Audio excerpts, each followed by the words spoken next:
ఇంత మానవత్వం లేకుండా ఉంటారా రేవంత్ రెడ్డి గారు? మీరు ఇంత మానవత్వం లేకుండా ప్రభుత్వం నడుస్తుందా? జరుగుతున్న మంచి పనులు పార్టీలు ఎవరన్నా ఉండొచ్చు, ఖచ్చితంగా ప్రజలకైతే అందాలి. ఇవాళ నేను ఇక్కడ నుండి డిమాండ్ చేస్తూ ఉన్నా, ఖచ్చితంగా కేసీఆర్ కిట్ పథకంలో ఏదైతే ఇదివరకు మనం నెలకు 1000 రూపాయలు ఆడబిడ్డలకు ఇచ్చినామో పేద ఇంటి ఆడపిల్లలకు, అది రావాలే, ఇయ్యాలని చెప్పి నేను డిమాండ్ చేస్తూ ఉన్నా. ఆనాడు సర్కారు దవాఖాన్లు మనం మంచిగా చేసుకున్నాం, ప్రైవేట్ హాస్పిటళ్ళకు పోతే ఒళ్ళు గుల్ల అవుతున్నది, ఇల్లు గుల్ల అయ్యే పరిస్థితి ఉన్నది, వాళ్ళు అవసరం ఉన్నా లేకున్నా ఆపరేషన్లు చేస్తున్నారు అనేటటువంటి ఒక బాధతోని ప్రభుత్వ ఆసుపత్రులు మంచిగా చేసుకున్నాం. మళ్ళీ ఇప్పుడు ఏమైంది? ఉల్టా సిస్టమ్. ప్రభుత్వ ఆసుపత్రికి పోవాలంటే భయపడే పరిస్థితి వచ్చింది. దయచేసి ప్రభుత్వ ఆసుపత్రుల మీద శ్రద్ధ పెట్టాలని కూడా ముఖ్యమంత్రి గారిని మేము డిమాండ్ చేస్తూ ఉన్నాం. ఇవాళ ఇక్కడ ఇంకో మాట మనం ఆలోచన చేయాలి. ఇక్కడ ఉన్న కాంగ్రెస్ నాయకులను ఎవరు ప్రజలు నమ్మరే. తెలంగాణ ప్రజలు ఏం చేసిరు? కాంగ్రెస్ నాయకులు ఢిల్లీ నుంచి సోనియా గాంధీని తీసుకొచ్చిరు, ప్రియాంక గాంధీని తీసుకొచ్చిరు, రాహుల్ గాంధీని తీసుకొచ్చిరు.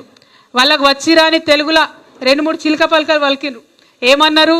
మీకు ప్రతి మహిళకు 2500 రూపాయలు ఇస్తాం, ఖచ్చితంగా ఇస్తాం. సోనియమ్మ ఇగో ఇది నా గ్యారంటీ అని 6 గ్యారంటీలు సోనియమ్మ గారు ఇచ్చారు.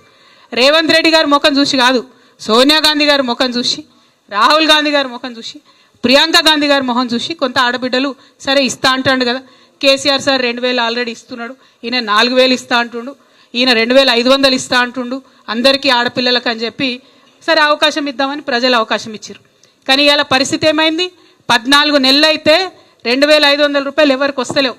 అంటే ఎంత బాకీ పడ్డాడు రేవంత్ రెడ్డి గారు? మనకు 35,000 పైసలకు బాకీ పడ్డాడు. అంతేనా? ఒక్కొక్క ఆడబిడ్డకు ఇవాళ డిమాండ్ చేస్తూ ఉన్నాం, మా ఆడబిడ్డలందరికీ కూడా 35,000 రూపాయలు మీరు అకౌంట్లో వేయండి, నెలకు 2500 రూపాయలు ఇవ్వండి అని నేను డిమాండ్ చేస్తూ ఉన్నాం. మీరు ఇచ్చిన మాట తప్పితే ఏమవుతుందో తెలుసా? ఎంత ఘోరం అంటే నిన్న రాహుల్ గాంధీ వరంగల్ వద్దాం అనుకున్నారు. కానీ అదే వరంగల్లో వీళ్ళు రైతులకు మాట ఇచ్చిరు, మేము రుణమాఫీ చేస్తాం, మేము రైతు భరోసా ఇస్తాం, మీకు ఎరువులు టైంకి ఇస్తామని అన్నారు. ఇయ్యలే. కాబట్టి రాహుల్ గాంధీ గారు నిన్న వరంగల్ వచ్చే ధైర్యం లేకుండా పారిపోయాడు పాపం. ఆయన తెలంగాణ బిడ్డలతో పెట్టుకుంటే ఎట్లుంటుంది మరి?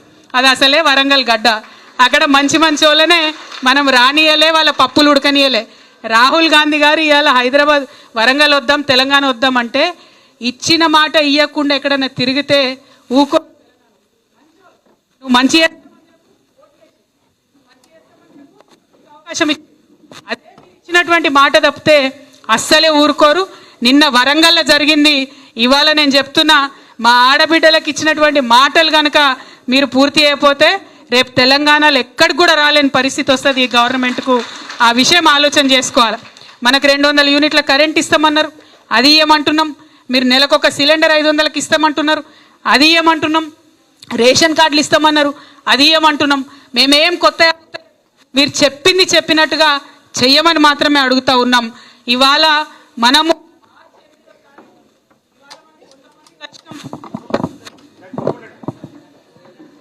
ఇక్కడ రేవంత్ రెడ్డి గారు పంపింది మహిళా వ్యతిరేకులు మా మైకులు కట్ చేస్తున్నారు.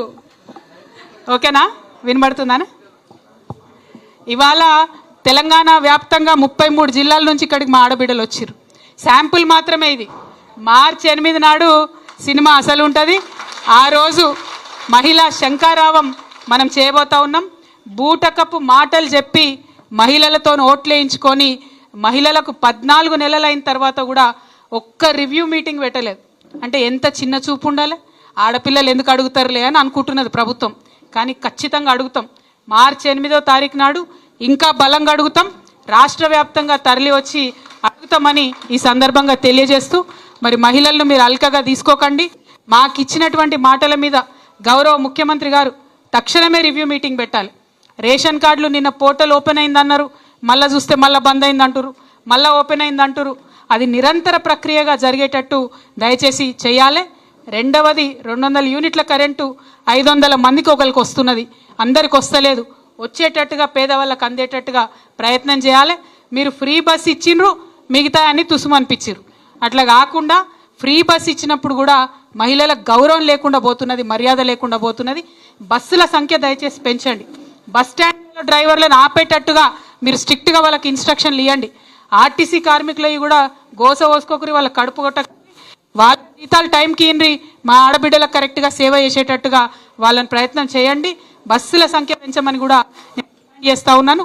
మరి ఇవన్నిటి కార్యాచరణతోని ఖచ్చితంగా మార్చి 8 నాడు జరిగేటటువంటి ఇందిరా పార్కులో జరుగుతుంది మహిళా శంఖారావం. తెలంగాణ జాగృతి తరఫున జరుగుతుంది. దానికి పెద్ద ఎత్తున మనందరం కూడా హాజరై ఈ గవర్నమెంట్కి మహిళా శక్తి ఏందో చూపిద్దాము. మహిళలకు ఇచ్చినటువంటి మాటలన్నీ కూడా ఇచ్చే విధంగా పోరాటం చేద్దాము. బీడీ కార్మికులు వచ్చిండ్రు, వాళ్ళకి ఇదివరకు మనం 2,000 ఇచ్చినాం, 4,000 ఇస్తామని ఈ ప్రభుత్వం హామీ ఇచ్చింది.